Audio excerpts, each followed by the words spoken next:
Greetings, I'm Cuthbert Bucket, runabout layabout of the slugabed kind, and occasional thinker. And think I do! I keep thinking of things I'd love to talk about, but making a full video about them would feel stupid. Like, they're just not big enough topics to fill up so much time. So, here's the first, and probably not last, random ruminations. So, first up, let's talk first impressions. Video games have one, and they're called title screens. Now, we all know first impressions matter, so what a game shows to you first is surprisingly important for setting the tone for the game, and your initial opinion. Title screens can be immensely memorable, or incredibly boring, or whatever the fuck Earthworm Jim 2 did here. But either way, I was thinking about how rarely remakes of games seem to retain the original title screens. Port-style remasters like Wind Waker HD keep them, but it feels like whenever a game is fully remade, they gotta completely and utterly change the title screen. Maybe people who remake games get off to changes like that? I don't quite know. And here's the thing, they're often made way worse.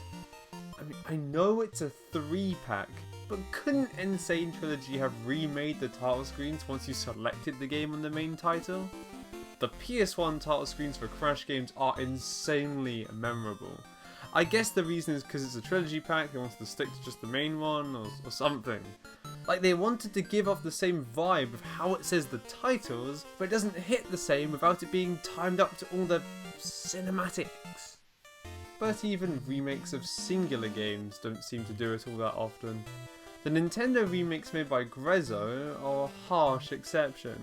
For some reason, they always do it 1-to-1, and it's really good.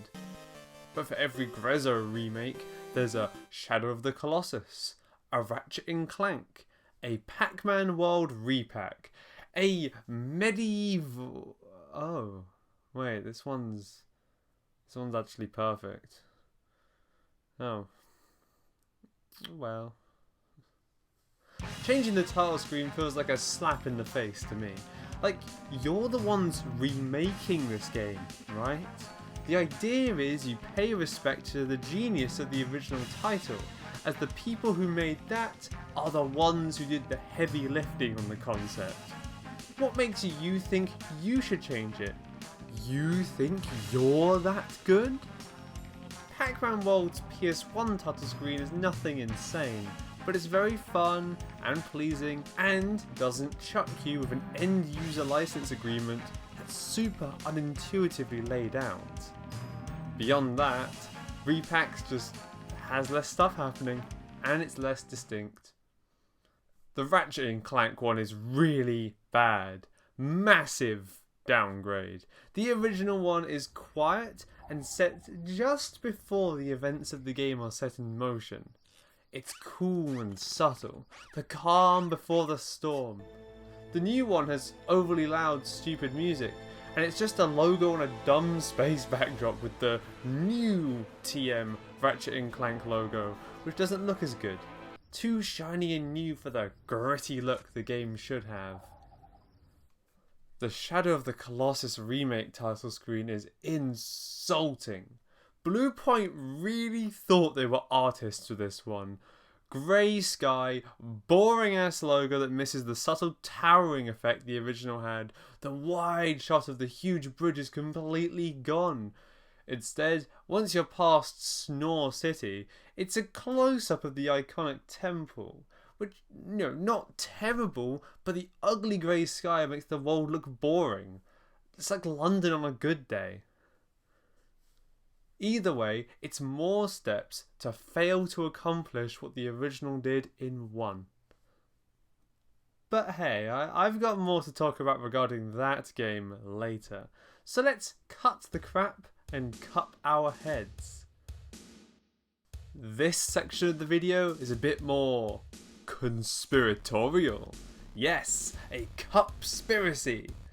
Mainly just an observation that I've not seen anyone else talk about because it really doesn't matter.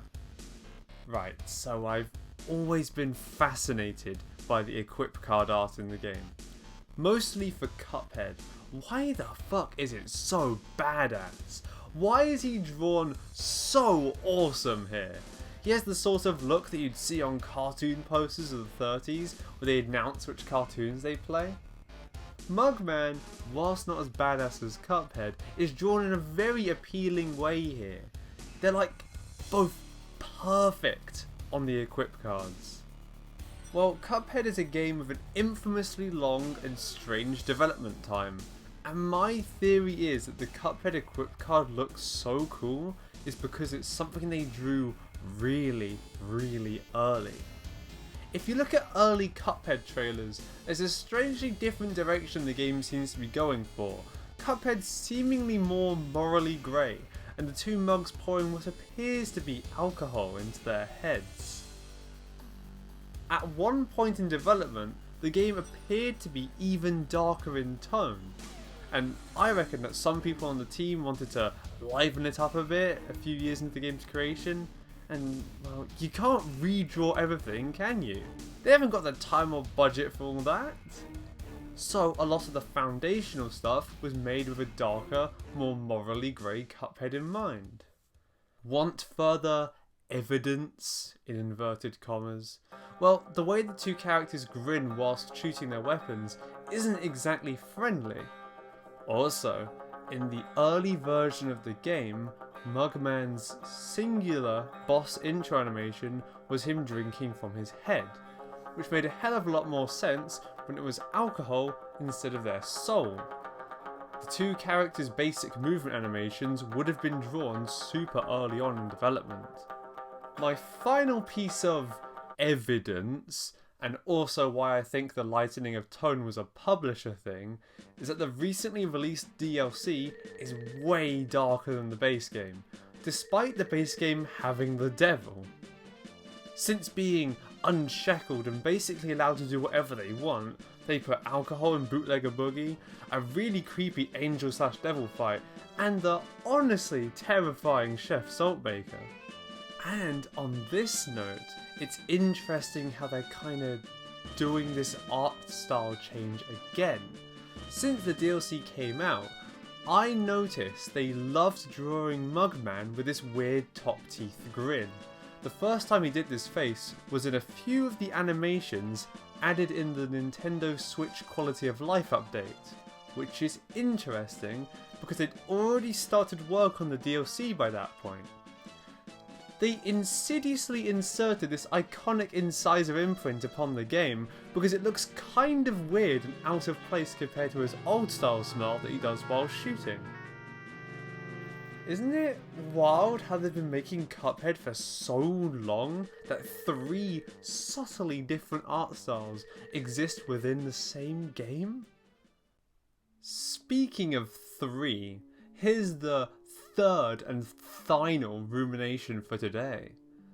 It's about a recently released platform fighter that's been tearing up the internet. Multiversus. Goodness me, what a soulless husk of a game. It's fun, and I play it a little bit with friends, but oh my fucking god, is it soul-sucking. Warner Brothers does not know how to do crossovers without them feeling blatantly corporate. Give Fortnite all the shit you want, it somehow feels more lovingly crafted than Multiversus does. You know, since its announcement I've always hated its name. It's trying so hard to make sure you remember it's a crossover. Bro, dude, it's Multiverse! Oh, it's so fucking blatant, man. It's like how in Space Jam 2, when making his dream team, LeBron says, I need to create a team of Warner Brothers characters. Gotta make a list. We're gonna need the most powerful Warner Brothers characters for this team. Now let's see. Who to get? Gotta start. One of the key principles of making a crossover feel like it has soul is making sure the brand isn't the full center of attention. Warner Brothers has never understood this. Notice how it doesn't say Nintendo's Super Smash Bros. Notice how the attention of Marvel vs. Capcom is on making characters look badass than the brand. Look back at Multiversus. Look how safe it is. The logo fitted out with the Warner Bros. Shield front and centre, just in case you forget whose characters are in it. You know how most multiplayer games have a smaller condensed version of their main logo? Smash Bros. Has this thingy, Overwatch has this thing, League of Legends has this big L, Apex Legends has this massive A, Call of Duty Modern Warfare 2 has like this. Well, crazy thing is that Multiversus has one, but it barely uses it in game. You can't get a small Multiversus logo as your in-game profile icon, but you can use the Warner Bros. Shield. Like, come on guys, people are fans of Bugs Bunny, not Warner Brothers. Literally nobody actually cares about you, like just the things you own. And you know, owning things doesn't make you cool. Have you ever seen pop vinyls? I also wish to talk about the way the game represents its characters. I don't think Multiversus understands how to make its playable characters feel like you're playing the character. They always get this wrong. They put visual references to the movies or TV shows or whatever, right? The things look like the thing you know and love. But the problem is the characters don't play like themselves. Bugs Bunny's moves and playstyle are closer to what I'd associate with Wile E. Coyote. The Iron Giant is a full offense character with no defensive options. Gizmo is fast and hyperactive. The gameplay of these characters doesn't match their personality nor their appeal. Sure, Gizmo gets in a car, Bugs tunnels on the ground and the Iron Giant eats metal, but you aren't playing like them. The characters are there for show, not for play. You see my problem? Also, Multiversus has the single worst soundtrack I have ever heard in a fighting game. They forgot to give it variety and energy, and it doesn't even work in the way environmental noises works in Smash, where it's so quiet that it wraps around to becoming intense again. Now, it's not music for a fight, it's music to make you go, bro, remember Steven Universe? With the exact same tonal vibe as those Unity or Unreal Engine HD remakes that use grandiose orchestral music to make you feel nostalgic or something. Oh, there's just something insidious about Multiversus. It taints the game all over. No matter how passionate the devs may be, the focus-tested feel will never leave this game. I was also, I'm going off script here, completely off script. I'm in the editing suite right now, trying to finish off this video, and I just thought of something. They also try massively to appeal to the content crowd.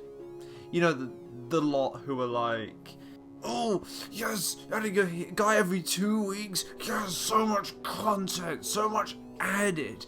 Not like these dead game, Nickelodeon All-Star, bro, you know, not like this dead game. But look, here's the thing with trying to please that bunch. It never actually works. It will always end in disaster, because as soon as you stop or slow down in any way at all, which you will eventually as your cast of characters reaches the upper limits of what's possible, they'll just ditch you. If you try to please this crowd of people who just want content and nothing else, because it's very clear that's their target demographic with all this. That's who they want to please, and it's who will ditch them. The content crowd is not loyal.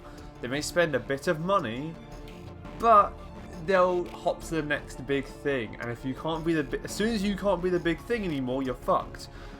You need to have a proper fan base, but you can't have a proper fan base because you have no focus.